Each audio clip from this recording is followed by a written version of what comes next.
आप अपने परिजनों को रोजाना थैंक यू बोलना सीखो। जो आपको जितना बड़ा अपोनेंट, आप मुझे बताइए कोई भी मूवी हीरो की वजह से हिट होती है विलेन की वजह से? राम और रावण की कहानी में रावण पावरफुल नहीं होता तो राम को कोई पूछता? कंस और कृष्ण की कहानी में कंस पावरफुल नहीं होता तो कृष्ण की कोई वैल्यू होती?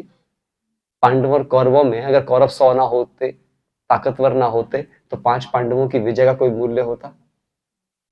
महात्मा गांधी का मूल्य किसकी वजह से है? अंग्रेज नहीं आते तो कोई महात्मा गांधी होता? मोहनदास करमचंद गांधी रह के ही मर जाता। मैं क्या कहना चाहता हूं, bigger the problem bigger the hero.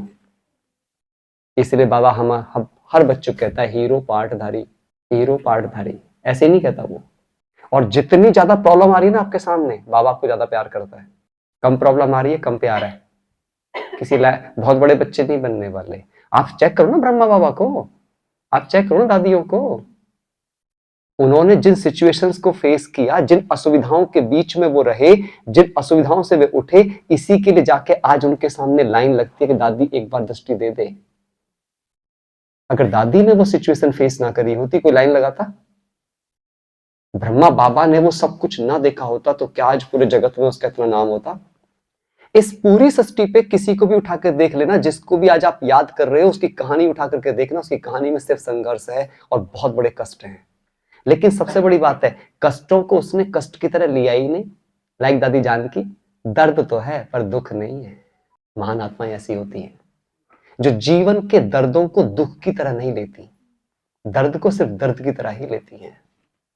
M I right और रॉन्ग? एक और बात बताता हूं मैं आपको। आप मुझे बताओ, हम सब संगम युग पर हैं, हम कार्मिक अकाउंट चुकाने के लिए आए ना? आए ना? क्योंकि चुका करके तभी हम सत्युग के लायक बनेंगे। तो आप मेरे को जवाब दीजिए, क्या बाबा को हमें थैंक यू नहीं करना चाहिए? थैंक यू बाबा, तेने सारे जितने कर्जदार थे एक साथ भेज दिए, मैं कहां ढूंढता फिरता सृष्टि पे।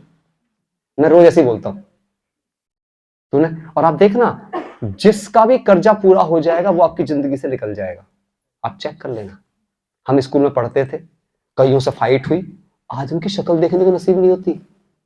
आपका हर संबंधी एक बैंक की तरह है। मैंने नाम रख रखे हैं ऐसे, ये एसबीआई बैंक है, ये आईसीआई बैंक है, ये आईडीबीआई बैंक है, ये एक्सिस बैंक है। इसकी किस्त पूरी हो गई, एनओसी मिल गया, अब इसकी पूरी हो गई, एनओसी मिल गया, इसकी सबकी किस्तें पूरी कर रहा हूं एंड आई एम लाइट। और किस्त पूरी करते ही संपत्ति मेरी। अगर मैंने कार की किस्त पूरी करी, कार मेरी। घर की किस्त पूरी करी, घर मेरा।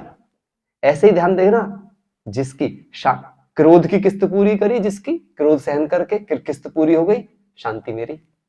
किसी के लोभ की किस्त पूरी करी, दातापन मेरा।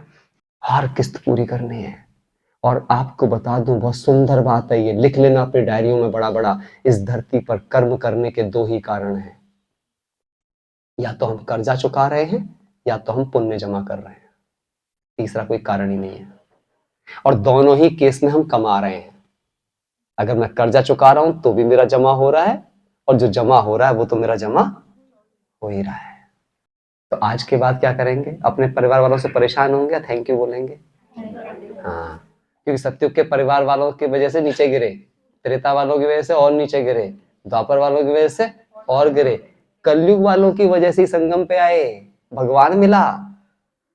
जिन्होंने भगवान के पास पहुंचा दिया वो हमारी थैंक यू के हकदार हैं या नहीं है? और जिनकी वजह से हम सत्युग चले जाएंगे। तो आज से कभी भी अपने परिवार वालों को क्या नहीं बोलना, ऐसे है बाबा जल्दी उठा ले, कब छुड़ाएगा इनसे, ऐसे नहीं बोलना। अच्छा मुझे बताओ, आज तक आपने कोई डॉक्टर अपने मरीजों से परेशान होता देखा है? खुश होता? अच्छा, किसी के पास ज्यादा मरीज आते हैं तो खुश होता है, दुखी होता है? हम दुखी क्यों होते हैं जब हमारे पास मरीज आते हैं? हाँ कि नहीं? पता है, मैंने अपना नाम रख रखा है, मैं पागल खाने का डॉक्टर हूं और नर्स हूं। हाँ हाँ, मैं ऐसे से टाइटल लेता हूँ, मेरे सवाल बड़े उल्टे सीधे से होते हैं और बड़े प्रैक्टिकल होते हैं। मैं क्यों लेता हूँ? अच्छा मुझे बताओ, जिस इंसान में विकार है वो एक पागल है ना? क्रोध पागल कर देता है, काम पागल कर देता है, लोभ पागल कर देता है, मोह पागल। आप सबने सुना है ना, मैं कुछ अलग बात नहीं बता रहा हूँ। बाबा कहते हैं विकारों ने दुनिया क्या कर दी है? ये दुनिया क्या है? पागल खाना। और मैं हूं पागल खाने का डॉक्टर। अच्छा, अब डॉक्टर क्या कब किसी पागल को गुस्सा करता है? सेवा करता है। और मैं नर्स हूं। नर्स क्या करती है? कटे फिटे छटे सब तरह के पेशेंट को क्या उनसे घृणा करती है? नहीं, बड़े प्यार से मरहम करती है, बहुत प्यार करती है, बहुत सेवा करती है। आप देख लो, जैसे ही आपके मन में ये आएगा, अब आपको किसी से नफरत हो सकती है, किसी पे गुस्सा आ सकता है? आता ही नहीं है। इस दुनिया में कोई गलत है ही नहीं। जब मेरे बाबा ने मुझे कह दिया बच्चे ड्रामा की हर सीन कल्याणकारी है, जब हर सीन कल्याणकारी है तो मैं कैसे, क्राइस्ट जब सूली पे चढ़ाया जा रहा था तो एक बार उसके दिल के अंदर आई, ये क्या कर रहे हैं गॉड, लेकिन तुरंत उसे रियलाइज हुआ, नहीं नहीं नहीं, गॉड तो कभी कुछ गलत कर ही नहीं सकता। एंड ही रियलाइज्ड कि नहीं, वो कभी गलत नहीं कर सकता।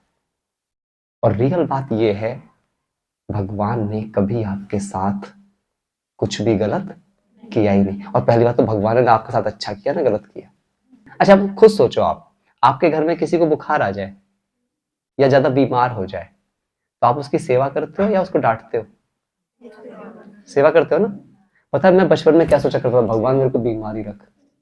बड़ा प्यार करती थी मम्मी, पापा भी बड़ा प्यार करते थे, जूस लाते थे, मम्मी पट्टी रखती थी, सब बड़ा प्यार प्यार करते थे, ठीक होते थप्पड़ मारते थे, ये काम कर क्या वो काम। मेरे समझ में नहीं आता था कि मतलब मैं इनको ठीक ठाक पसंद नहीं हूँ, यही मतलब है ना इसका। तो मतलब ठीक हो गया तो उनसे बर्दाश्त नहीं हो रहा है, जैसे मैं बोल नहीं था, मतलब मैं ठीक होते तुम्हारी आंख का कांटा हो जाता हूँ, और बीमार होते तुम्हारे जिगर का टुकड़ा, तो बेहतर है बीमारी रहूं, जिगर का टुकड़ा तो रहूंगा, हाँ या ना। सेवा करते हैं ना जब कोई बीमार होता है। तो अब आप बताइए, जो काम विकार से बीमार है, जो क्रोध विकार से बीमार है, जो लोभ विकार से बीमार है, वो सेवा के पात्र है या घृणा के पात्र है? अच्छा, शरीर का डॉक्टर ज्यादा अच्छा या आत्मा का डॉक्टर ज्यादा अच्छा?